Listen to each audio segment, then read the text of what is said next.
Hello friends, I Mannu, your relationship coach. कल के video में मैंने आपसे टॉक्सिक रिलेशनशिप के बारे में बात करी थी, जो अक्सर फीमेल्स क्लेम करती है कि उनका पति, हस्बैंड, बॉयफ्रेंड उन पे बहुत सारी रिस्ट्रिक्शंस लगा रहा है, जबकि वो पहले ऐसा नहीं थे। नेचर में बहुत सही हैं, बहुत मेरी केयर करते हैं, लेकिन उनकी इन हरकतों की वजह से मैं उनके साथ रिश्ते में नहीं रहना चाहती हूँ। तो मैं उनकी इस तरह की हरकतों के पीछे का एक जेन्युइन कारण आपको बताना चाह रहा हूँ, उसको आप ध्यान से सुने। एक महान दार्शनिक हुए थॉमस हॉब्स, उन्होंने ह्यूमन नेचर को डिफाइन किया। उन्होंने ह्यूमन नेचर को लेके दो बातें बताई जो उसको जन्मजात, मतलब वो कुछ भी हो, उसको कहीं पे भी छोड़ दो, ये दो चीजें वो करेगा ही करेगा। एक है वो स्वार्थी है और वासना से भरा हुआ है। जब वो पैदा होता है, समाज में रहता है, तो समाज उसको सोशल वैल्यूज सिखाता है। तो सोशल वैल्यूज में इन दोनों चीज का कोई जगह नहीं होता है। इनको समाज बुरा मान के चलता है, तो वो उस पर ध्यान नहीं देते। वो सोशली एक्टिव होते हैं, समाज के बीच में रहते हैं, तो वो समाज के हिसाब से चलते हैं।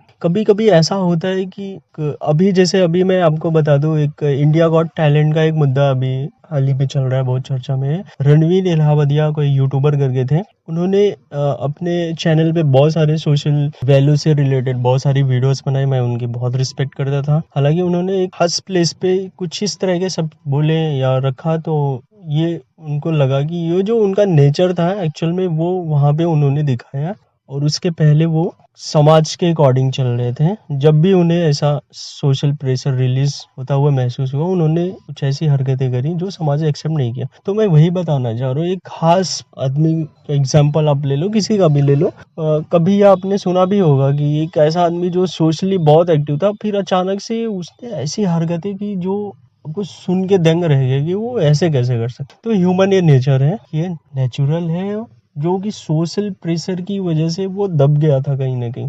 जब भी वो सोशल प्रेशर रिलीज हुआ, एक वही आदमी जो बहुत सोशली एक्टिव था, बिल्कुल समाज के विपरीत कार्य कर देता है। तो इस वजह से हम जो मेल्स होते हैं वो डरे होते हैं अपने पार्टनर को लेके। कहीं इस तरह की घटना जो आजकल सुनने में आ रही है, इतनी गंदी गंदी चीजें हो रही हैं, तो ऐसे टाइम पे वो डरा होता है, तो वो रिस्ट्रिक्शन आप पे लगाने की कोशिश करता है। इस वजह से उसके पीछे का ये रीज़न होता है।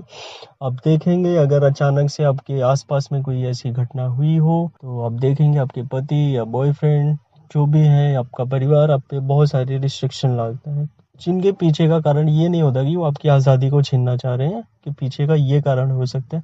तो प्लीज़ आप इन सब वजह से अपने रिश्तों को ख़त्म ना करें, दूसरे को नहीं ढूंढे। दूसरा जो होगा वो भी बहुत सारी कमियों से भरा होगा। ये जो आपके साथ में है, ये बिल्कुल फिल्टर है। वो अपनी बहुत सारी ऐसी हरकतों को बदल चुका है जो आपको नहीं पसंद थी। कुछ चीज़ें हैं आप बात करके सॉल्ट आउट कर सकते हो, उसके लिए आपको रिश्ता ख़त्म करने की बिल्कुल ज़रूरत नहीं है। आपकी आज़ादी पे बिल्कुल अटैक नहीं है। प्लीज़ उनको समझें, बात करें। आपको चीज़ें नहीं समझ में आ रहे हैं, आप मेरे यूट्यूब चैनल पे आएँ, कमेंट करें, मैं आपको इसको और अच्छे से एक्सप्लेन करके समझाऊंगा। प्लीज़ रिश्तों को ख़त्म ना करें। जो है आपके पास वो परफेक्ट है, उसको आप अपनी आज़ादी पे अटैक नहीं समझें प्लीज़। Thank you.